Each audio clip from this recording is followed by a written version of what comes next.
यहाँ पर नेता प्रतिपक्ष है ही नहीं। 16,000 करोड़ 152 किलोमीटर का। कोई भ्रांति में मत रहिए, कोई भ्रम में मत रहिए, ये विरोधी फैलाएंगे, लेकिन जनता उत्साहित है और अजय बहुमत से चुनाव जीते। उनकी उपस्थिति में 2.5 लाख करोड़ रुपए का, इन्हें जो राबड़ी और लालू की सरकार थी, कैसा सड़क था, केवल और केवल कमर्शियल व्हीकल पर ही टोल लगा।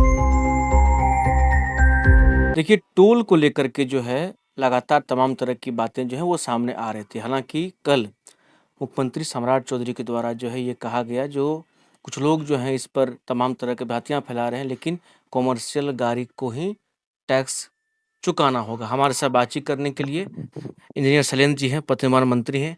जो भ्रांतियां फैलाई गई, कल मुख्यमंत्री जी ने स्पष्ट शब्दों में कहा, जो भाई कुछ लोग इस तरह के एजेंडा में लगे हुए हैं, लेकिन जो कॉमर्शियल है उन्हीं को लगे। क्या लगता है, जो बातें लोगों तक पहुंचने में कहाँ मिसमैनेज हो जाता है? ये विरोधी के पास कोई मुद्दा है नहीं, और इनफैक्ट यहाँ पर नेता प्रतिपक्ष है ही नहीं। जनता ने बड़े भरोसे के साथ उसको चुना था, लेकिन वो तो विदेश यात्रा में है, कहाँ घूमते हैं पता नहीं। स्पष्ट तौर पर कल जब ये भ्रांतियां फैलाने लगा ये लोग और गलत नैरेटिव सेट करने लगा, तो ये स्पष्ट मुख्यमंत्री जी ने एक आम सभा में अपने बिहार वासियों को कहा कि हम केवल और केवल कमर्शियल व्हीकल पर ही टोल लगाएंगे। कमर्शियल व्हीकल कौन है? जिसका नंबर प्लेट पीला है, तो जिसका नंबर प्लेट पीला उस पर लगेगा, और जिसका नंबर प्लेट वाइट है यानी सफेद, उस पर किसी पर नहीं लगेगा। तो हमारे युवा साथी फ्री हो गए, किसान भाई फ्री हो गए, हमारे जितने महिलाएं चलाती स्कूटी वगैरह, मैक्सिमम लोग जो है उस दायरे में नहीं आते हैं। और अब बिहार के लोग भी स्मूथ सड़क पर चलना चाहते हैं, अच्छी सड़क पर चलना चाहते हैं।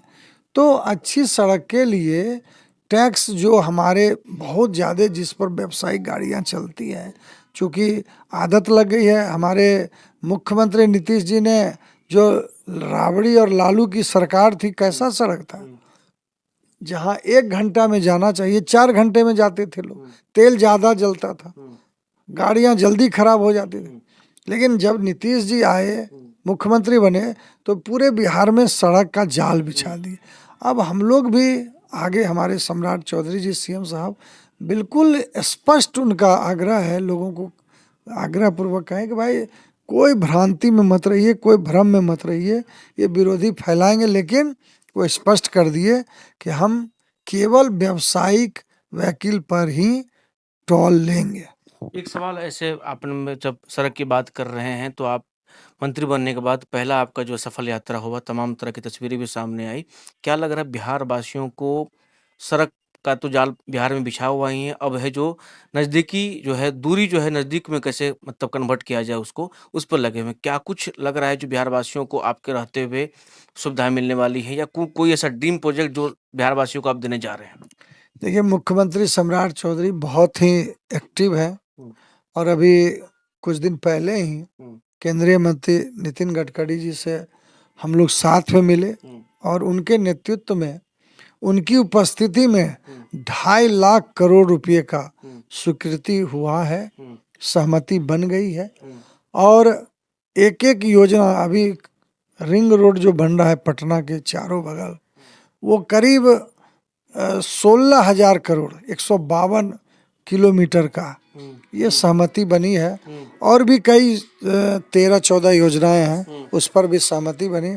आने वाले 6 महीने में और आपको सड़कों का जो जाल बिछाने का संकल्प है, अच्छी सड़कें देने का संकल्प है, अच्छे ब्रिज कनेक्टिविटी के साथ, वो आपको दिखेगा। एक सवाल, आपके राष्ट्रीय अध्यक्ष जी यहाँ से बांकीपुर से जीत के अब राज्यसभा सांसद हैं, राष्ट्रीय अध्यक्ष हैं। यहाँ पर अभिषेक कुमार बंटी हैं, उनको आप लोगों ने बनाया उम्मीदवार। क्या लग रहा है बांकीपुर में क्या होगा? बांकीपुर जो बीजेपी का रहा है वही रहेगा? देखिए, भारतीय जनता पार्टी कार्यकर्ताओं की पार्टी है, कार्यकर्ता ही पार्टी की रीढ़ है। और एक बार फिर राष्ट्रीय नेतृत्व और प्रदेश नेतृत्व ने ये दिखाया कि सही में भारतीय जनता पार्टी जी को जो कहा जाता है पार्टी विद द डिफरेंस, वो साफ तौर पर दिखा।